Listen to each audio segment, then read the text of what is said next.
नमस्कार दोस्तों, आप लोग का अपना YouTube चैनल रिजल्ट विद आकाश में स्वागत है। दोस्तों हम लोग बात कर रहे हैं सीटेट यानी सीटेट में आने वाले प्रश्नों के बारे में। देखिए दोस्तों, इस श्रृंखला में यानी इस वीडियो में कुछ मैथ के भी क्वेश्चन शामिल किए गए हैं जो कि बिल्कुल सरल या सिंपल है। दोस्तों देखिए, सीटेट में प्राइमरी लेवल में मैथ के क्वेश्चन हार्ड नहीं आते हैं। बस आपको वहाँ पर अपने टाइम को बचाना है कि थोड़ा सा मैथ में टाइम दिया जा सके। यदि मैथ में आप थोड़ा सा टाइम दे देते हैं तो आपके सारे क्वेश्चन बन जाएंगे। इसमें कुछ क्वेश्चन प्रीवियस ईयर के शामिल किए गए हैं जो एक या दो मतलब 2 बार से तो कम पूछे ही नहीं गए हैं। ठीक है दोस्तों, तो आइए फिर हम बात करते हैं क्या हो सकते हैं। देखिए क्या कह रहा है, करीम फूल खरीदने गया, उसने 2 रुपये के 4 सिक्के। देखिए इस प्रकार के कभी भी कोई सवाल आए तो एक सेंटेंस पढ़िए और उसके वैल्यू को आप लिखिए। क्या कह रहा है, 2 रुपये के 4 सिक्के, इसके मतलब कितने रुपये हो गए, तो 8 रुपये हो गए। ठीक, 20 रुपये के 2 नोट, इसके मतलब कितने हो गए, तो 40 रुपये। 100 रुपये के 3 नोट दुकानदार को दिया, 100 रुपये के 3 नोट के मतलब कितने, तो 300। तो ठीक, यदि फूलों का मूल्य 335 रुपया हो तो उसे कितनी राशि वापस मिलेगी। अब देखिए यह दिया कितना है, तो 348 रुपया। अब फूल के मूल्य कितने हैं, 335 रुपया। तो अब बताइए, दुकानदार को दिया 348 रुपया और उसको देना चाहिए कितना, 335 रुपया। तो दुकानदार उसे कितना रुपया वापस करेगा, तो देखिए कितना, तो 35 10 45 और 3 48, इसके मतलब कितने, 13 रुपये वह वापस करेगा। कितने रुपये, 13 रुपये वापस करेगा। ठीक है, आइए उसी प्रकार अगले क्वेश्चन की बात करते हैं। देखिए दोस्तों क्या दिया है, कह रहा एक ट्रेन टिकट काउंटर पर कुछ व्यक्ति लाइन में खड़े हैं। अमीना का स्थान दोनों ओर से 14वां है। बात को समझिए, क्या कह रहा है कि जैसे कि उसका स्थान दोनों ओर से 14वां है, इसका मतलब क्या कि राइट से भी और लेफ्ट से भी दोनों ओर से वह 14वें स्थान पर है। कितने स्थान पर, 14वें स्थान पर है। तो कह रहा है कुल कितने व्यक्ति हैं। देखिए दोस्तों, कभी भी आपको ऐसा सवाल दिख जाए रीजनिंग में, मैथ में, हिंदी में, कहीं भी, तो आप एक चीज देखिएगा, T=R प्लस L माइनस 1। इसका मतलब क्या, टोटल जब निकालना हो तो दाएं से संख्या मतलब राइट और प्लस लेफ्ट बाएं से -1। देखिए दोनों ओर से कितना है, तो 14 अधन 14 28 -1 कितना हो गया, 27। इसका मतलब उसमें कुल कितने व्यक्ति हैं, उसमें कुल 27 व्यक्ति हैं। ठीक है, देखिए ऐसे क्वेश्चन पूछ लिया जाता है तो ये सब देखिए क्वेश्चन क्यों बनते हैं, आपको कंफ्यूज करने के लिए क्वेश्चन बनते हैं। वहाँ पर जाएंगे ना तो ये तो थोड़ा सा सिंपल है, इसी में थोड़ा सा कठिन सवाल पूछ देता है कि आपको मान लीजिए कि 1 किलो का दाम इतना है, आपने 100 ग्राम लिया, ऐसे करके सवाल पूछे जाते हैं। तो उसमें क्या होता है कि आपको बस वो कुछ नहीं, आपको बस कंफ्यूज करना चाहता है कि आप कैसे बनाते हैं। वैसे ही है कि जब भी आपको टोटल की बात करें तो आप एक बात को समझिए, क्या T=R प्लस L माइनस 1, मतलब कि टोटल बराबर क्या होगा कि राइट प्लस मतलब कि राइट प्लस लेफ्ट माइनस 1। तो टोटल की संख्या आ जाएगा हम लोग कितना, 27। ठीक है, फिर आगे हम बात करते हैं। देखिए 26 जनवरी 2001 को भुज में भूकंप के झटके लगे थे। भुज किस राज्य में स्थित है, तो देखिए दोस्तों, गुजरात, महाराष्ट्र, उत्तराखंड, जम्मू कश्मीर। तो भुज कहाँ है, गुजरात में है। अब पूछिए कि यही डाटा क्यों पूछा गया। जैसे ही आप एनसीईआरटी की अगर पर्यावरण की पुस्तक पढ़ते हैं तो आपको मिलेगा भुज के भूकंप के बारे में और बताएगा कि वो किस राज्य में है, तो वह गुजरात राज्य में है।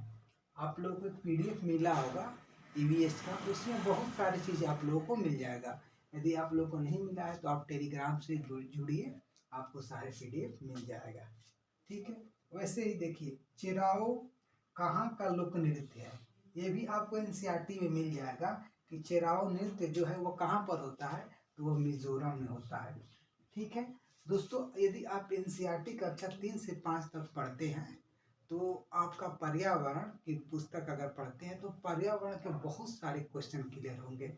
अब ऐसे ही अगर 3 से 5 तक का मैथ का पढ़ते हैं तो आपके मैथ के भी बहुत सारे क्वेश्चन क्लियर हो जाएंगे।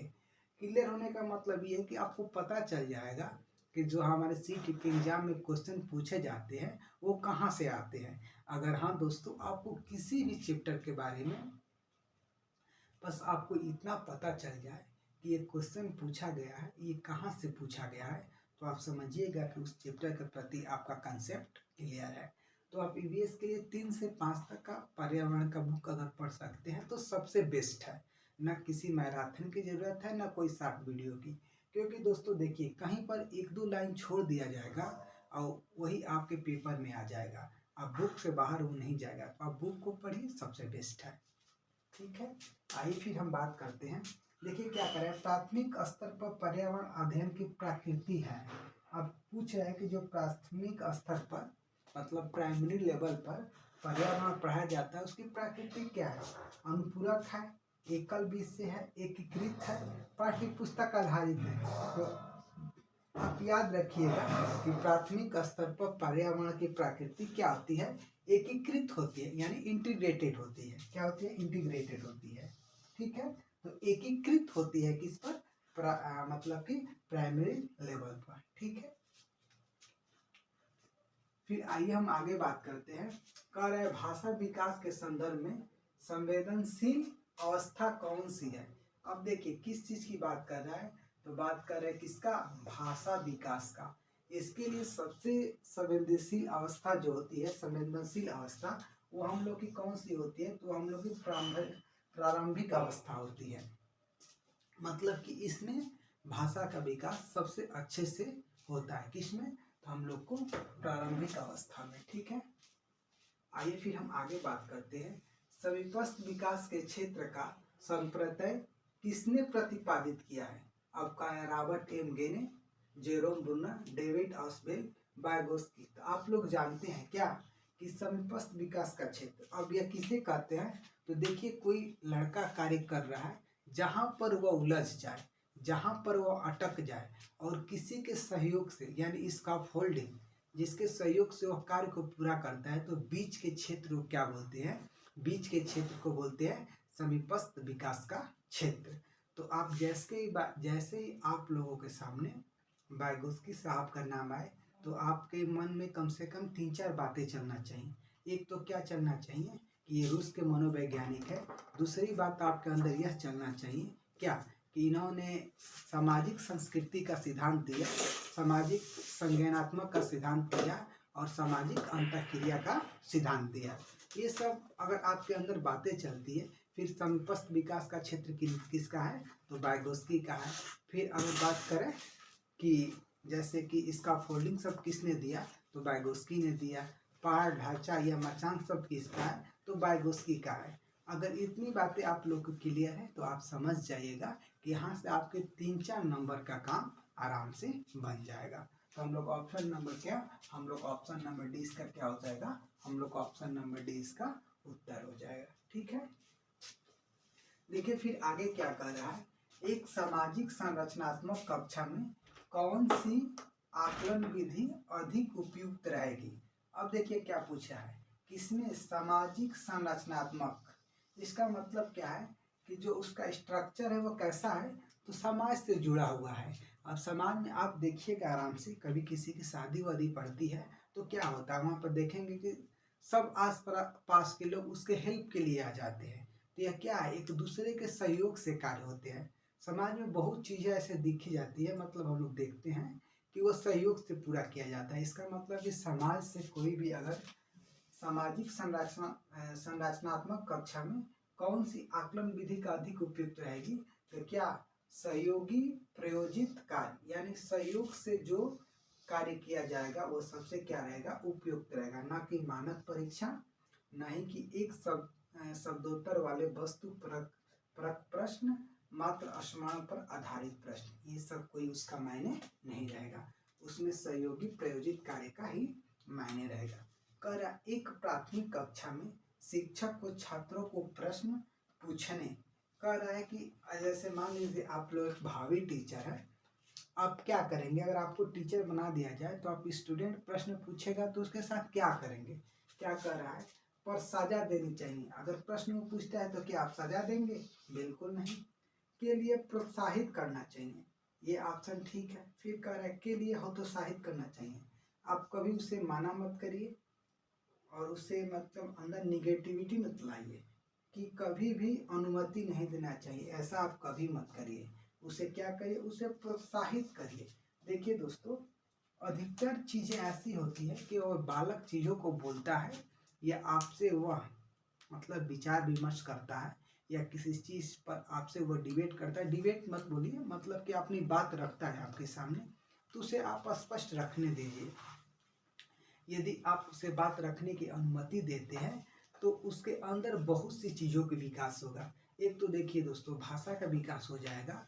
फिर वह आपसे जैसे बात करने लगेगा तो वह और लड़कों से भी अपनी बातें रखने लगेगा, तो उसके अंदर एक अपसारी चिंतन का भी विकास होगा। इसका मतलब क्या? कि वह अपनी बात को रखने की आज़ादी पाएगा और खुले दिमाग से कार्य करेगा। जैसे जैसे खुले दिमाग से कार्य करने लगता है तो समझ जाइएगा कि उसका विकास दिन पर प्रतिदिन बहुत ज़्यादा हो रहा है। तो आप टीचर होने के नाते किसी भी बच्चे को मतलब कुछ पूछने से नहीं रोक सकते हैं। ठीक है दोस्तों? दोस्तों, आप लोगों को यह पूरा वीडियो समझ में आया है तो इस सेशन को लाइक करिए, सब्सक्राइब करिए और शेयर कीजिए।